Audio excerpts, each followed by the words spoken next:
Hello மக்களே, எல்லாருக்கும் வணக்கம் and welcome back to another video. So ரொம்ப நாள் கழிச்சு இன்றைக்கி ஒரு குக்கிங் வீடியோ பார்க்க போகிறீங்க. வெல்கம் டு அம்மு சமையல்.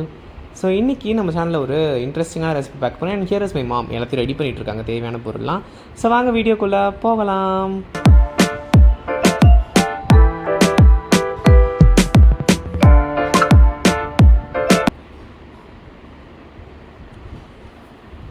ஹலோ, இன்றைக்கி நம்ம ஹோட்டல் ஸ்டைலில் சால்னா பார்க்க போகிறோம். அது எப்படின்னு பார்க்கலாமா? முதல்ல அடுப்பை பற்ற வச்சுக்கலாம். பற்ற வச்சுட்டு ஒரு சின்ன ப்ரெஷர் குக்கரை வச்சுக்கலாம். அதுக்கப்புறம் கொஞ்சம் அது காயட்டும்.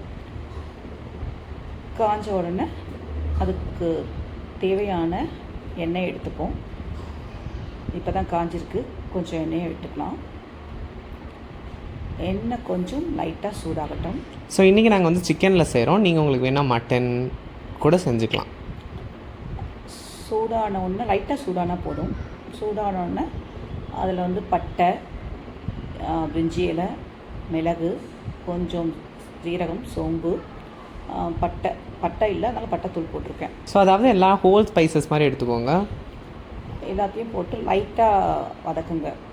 ரொம்பலாம் வேண்டாம், லைட்டாக வதக்கினா போதும். அந்த எண்ணெய் ஹீட்லேயே அது வதங்கிடும். அப்புறம் நம்ம கட் பண்ணி வச்ச வெங்காயம், தக்காளி, முந்திரி,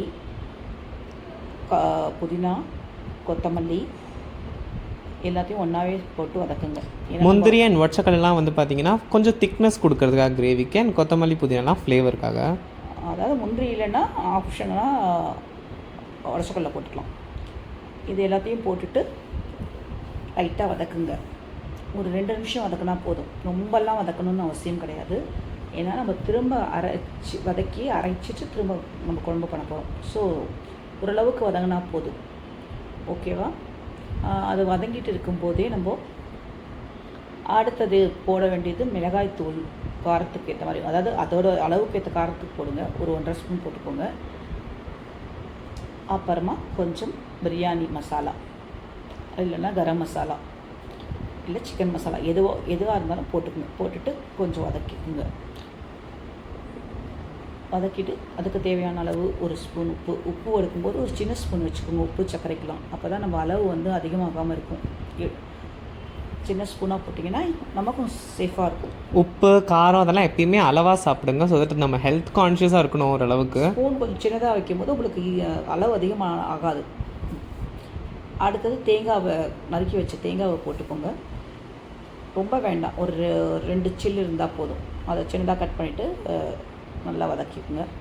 வதக்கிட்டு ஒரு 5 நிமிஷம் வந்து அப்படியே விடுங்க. ஏன்னா அது ஆறணும் இல்லையா? ஆறின பிறகு ஒரு மிக்ஸி ஜாரில் எடுத்து மாற்றிக்கோங்க. நல்லா மாற்றிட்டு கொஞ்சமாக தண்ணி ஊற்றி அதை நல்லா பேஸ்ட்டாக அரைச்சிட்டு வந்துடுங்க. அப்புறம் அதே ஃபேன்லேயே வந்து பற்ற வச்சுட்டு கொஞ்சமாக எண்ணெய் விட்டுக்கோங்க. ஸோ இது வந்து கொஞ்சம் குறப்பாக தானே அரைச்சிருக்கோம்மா? நான் கொஞ்சம் நைஸாகவே அரைக்கணும் இதுக்கு. ஓகே. அப்புறம் கொஞ்சம் திரும்ப எண்ணெயை விட்டுட்டு சின்ன வெங்காயம் ஒரு 4-5 கட் பண்ணி வச்சுருக்கேன். தாளிப்பு மாதிரியா? ஆமாம், தாளிக்கிறதுக்கு. அதிலே 2 கருவேப்பிலையும் போட்டுட்டு கொஞ்சம் ப்ரௌனாக வரும்போது இஞ்சி பூண்டு பேஸ்ட் போட்டுக்கோங்க. அப்படி இல்லைன்னா அரைக்கும் போதும் இஞ்சி தனியாக பூண்டு தனியாகவும் போட்டு அரைக்கலாம். நான் ஆல்ரெடி இஞ்சி பூண்டு பேஸ்ட் இருக்கிறதுனால இஞ்சி பூண்டு பேஸ்ட்டு இதில் போட்டுட்டு கொஞ்சம் பச்சை வாசனை போகிற அளவுக்கு வதக்குறேன். சின்ன வெங்காயம் வந்து உரிய கஷ்டமாக தான் இருக்கும், பட் டேஸ்ட் ஆகட்டும், ஹெல்த் பெனிஃபிட்ஸ் ஆகட்டும் ரொம்ப நல்லது. ஸோ அதை யூஸ் பண்ணுங்கள். அதுக்கு அப்புறம் வதங்கின பிறகு அரைச்சி வச்ச மசாலாவை எல்லாத்தையும் நல்லா போட்டுக்கோங்க. மிக்சியில் கொஞ்சம் தண்ணியும், இது வதக்கிறதுக்குள்ளே கொஞ்சம் மிக்சியில் தண்ணி பிடிச்சிக்கலாம். தண்ணி பிடிச்சி அதையும் வாஷ் பண்ணி ஊற்றிடுங்க. வாஷ் பண்ணிடுங்க, வேஸ்ட் பண்ணாமல். ஏன்னா மிக்சியில் எப்படியும் நிறைய ஒட்டிகிட்டு இருக்கும், அதெல்லாம் வேஸ்ட் பண்ண தேவையில்ல. எல்லா வீட்லேயும் எல்லா மாங்களும் செய்கிறது தான். ஸோ எங்கள் வீட்டில் மோஸ்ட்டாக நாங்கள் வந்து சிக்கன் தான் நிறைய சாப்பிடுவோம். அது ஹீட் எல்லாம் கரெக்ட் தான், பட் நாட் டூ ஆஃபன். ஒரு வீக்கில் அட்லீஸ்ட் ட்வைஸ், அவ்வளோதான். மட்டனில் ரொம்ப கொழுப்பு அதிகம், ஆனால் உடம்புக்கு அது நல்லதுன்னாலும் கொழுப்பு ஜாஸ்தி. சிக்கன் வந்து பாய்லர் கோழி அது எதுனாலுமே நம்ம நிறைய சாப்பிடாதானே கேட்டது. அளவோடு எது எடுத்துக்கலாம், அமிர்தமே எடுத்துக்கிட்டாலும் அளவோடு எடுத்துக்கணும். அடுத்தது கழுவி வச்சு மஞ்சள் உப்பு போட்ட சிக்கனை வந்து அது உள்ளே போட்டுட்டு ஒரு பரட்டிக்குங்க. பரட்டிட்டு குக்கரில் வச்சு மூடி வச்சுருங்க. சிக்கனோ மட்டனோ எப்பயுமே நல்லா க்ளீன் பண்ணிக்கோங்க. மஞ்சத்தூளும் உப்பு போடுங்க.